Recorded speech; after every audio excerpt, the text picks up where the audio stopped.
राजस्थान में कई ऐसे मंदिर हैं जिनकी खूबसूरती और रहस्य आज भी लोगों को अपनी ओर आकर्षित करते हैं। वहाँ के सौंदर्य को तो हम अपनी आंखों से देख लेते हैं, लेकिन इन मंदिरों में छिपे उन रहस्यों को नहीं जान पाते जो हमेशा से ही एक राज बना हुआ है। आज हम बात कर रहे हैं ऐसे ही एक मंदिर की जो बाड़मेर जिले के किराड़ू में है। कहा जाता है कि यहाँ पर रात में सोने वाला इंसान या तो हमेशा के लिए सो जाता है या फिर वह पत्थर की शक्ल ले लेता है। बाड़मेर के किराड़ू मंदिर की हकीकत इसके इतिहास में छिपी है।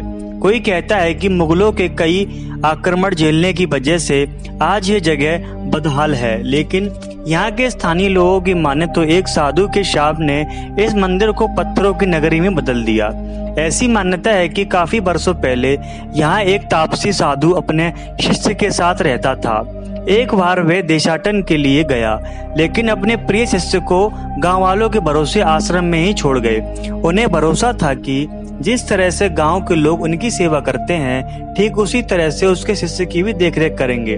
लेकिन सिवाय एक कुमारन किसी ने भी उस अकेले शिष्य की सुध नहीं ली। साधु जब वापस लौटा तो शिष्य को बीमार देखकर वह क्रोधित हो गया। उसने शाप दिया कि जहाँ के लोगों में दया की भावना ना हो, वहाँ जीवन का क्या मतलब। इसीलिए यहाँ के सभी लोग पत्थर की हो जाएं और पूरा शहर बर्बाद हो गया। फिर क्या था, देखते ही देखते सभी पत्थर के हो गए, सिवाय उस कुमारन के जिसने शिष्य की सेवा की थी। साधु ने उस कुमारन से कहा कि तेरे हृदय में दूसरों के लिए ममता है, इसीलिए तू यहाँ से चली जा।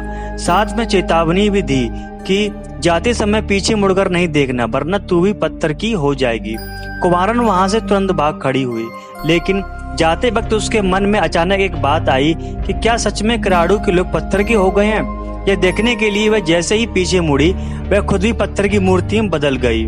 सिहाड़ी गांव के नजदीक कुमारन की वह पत्थर मूर्ति आज भी अपने उस भयावह अतीत को बयां करती दिखाई देती है।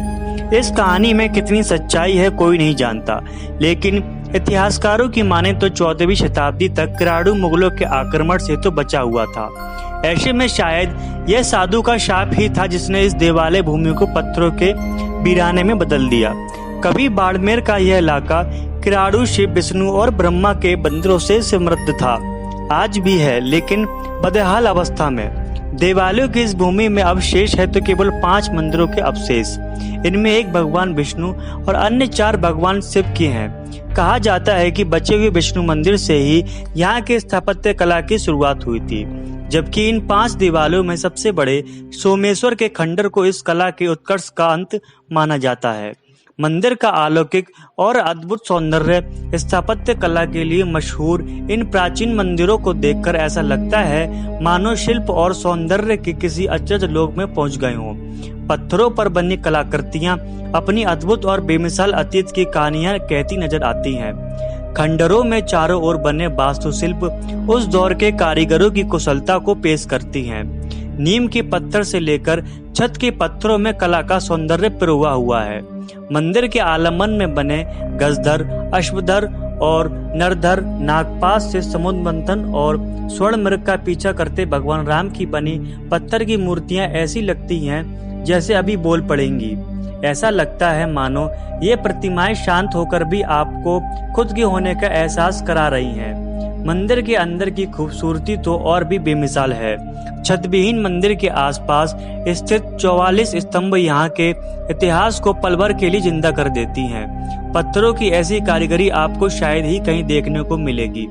बानर सेना, राम रावण, युद्ध संजीवनी बूटी लाते हनुमान जैसे दृश्य आपको रामायण के युग में पहुंचा देते हैं, तो अगले ही पल आप खुद को महाभारत के समय में पाएंगे। मंदिर के खंभों पर बने भयावह जीवों के चित्र जंगल के होने का आभास दिलाते हैं।